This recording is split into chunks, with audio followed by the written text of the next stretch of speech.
So what's it like to practice with such a short-handed team right now? I mean, we're still focused on what the task is to try to play better, it's more consistent, and just hammer out the details of how we can start games better, because that's what's been putting us behind the 8 ball last week. We've been fighting and competing, but especially on the road, if you allow teams to get a head start, it's tough to get over that hump. More times than not. Played more road games than anybody in the NBA. You looking forward to being at home for a little while here?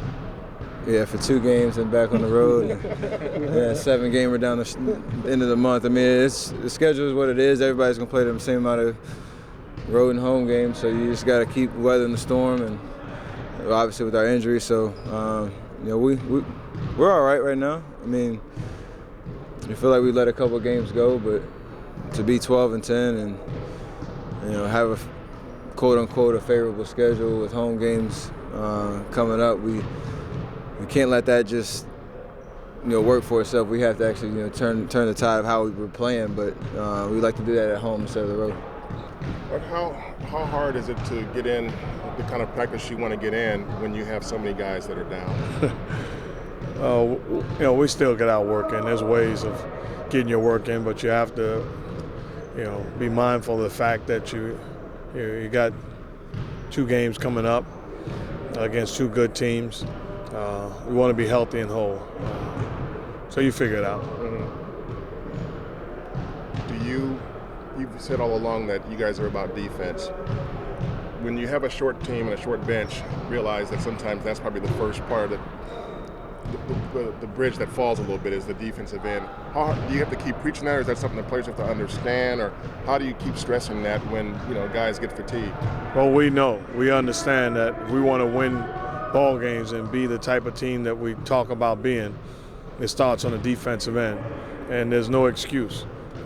Whether you have injuries or fatigue, what have you, you still got to find a way to go out and get it done. So we've done it in spurts. We haven't done it over the long haul, and that's a disappointing fact. But we'll be fine. So as a guy who was injured at the beginning of the season,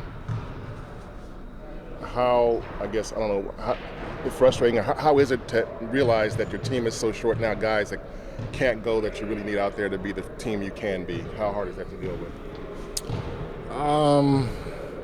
You just try to do the best you can. I mean, just trying to get wins, and even if guys are hurt, there's still some games you're supposed to win.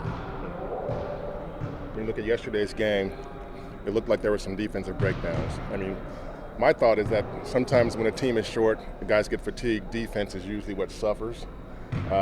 Is that a factor, or was it just a case where guys just didn't step up when they needed to? I mean, regardless of, if guys are hurt, we still got to do our job defensively.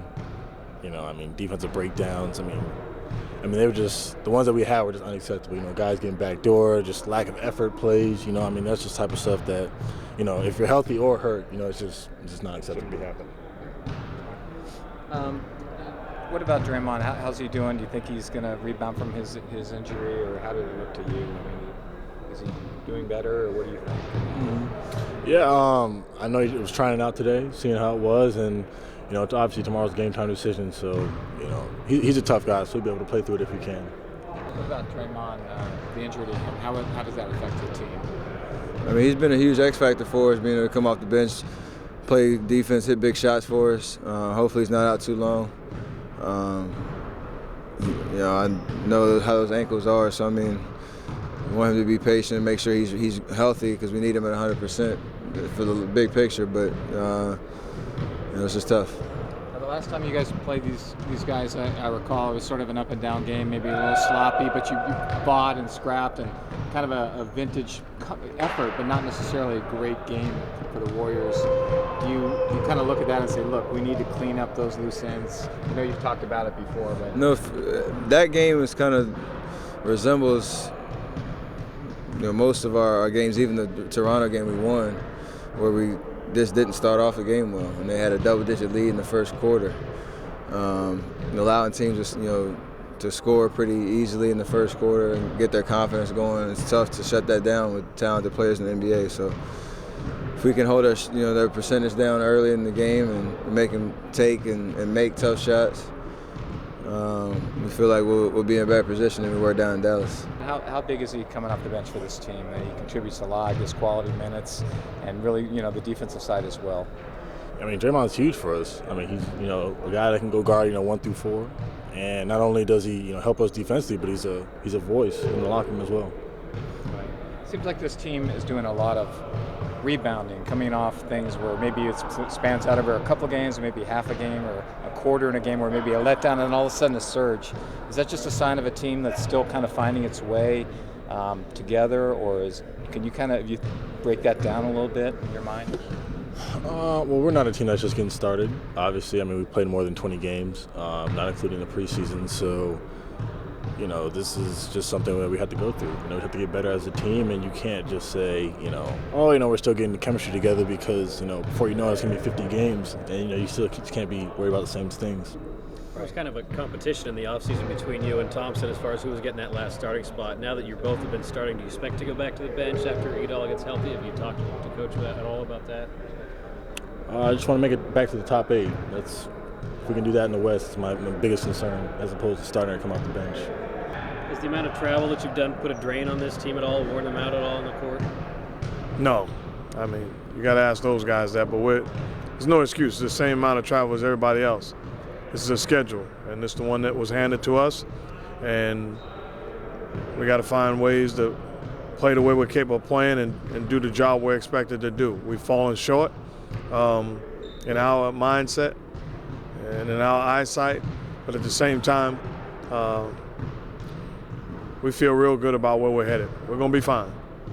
We're not jumping off of a cliff. What about Green? How's he doing? Did not go through anything today. Got treatment, continue to get treatment, and we'll see how he is tomorrow. Obviously, he's an important player on the team, coming off the bench and doing what he does. If you were to lose him, that would be a significant blow. I don't think we're going to lose him for the long haul. I think he's fine. I think you make a great point, because you look at last night, we're playing well. He's giving us great minutes, gives us a burst of energy, defending multiple positions. Take him out the game, and all of a sudden, they make a couple of shots, and it's a different ball game. But we need his versatility, we need his toughness, and we need his voice.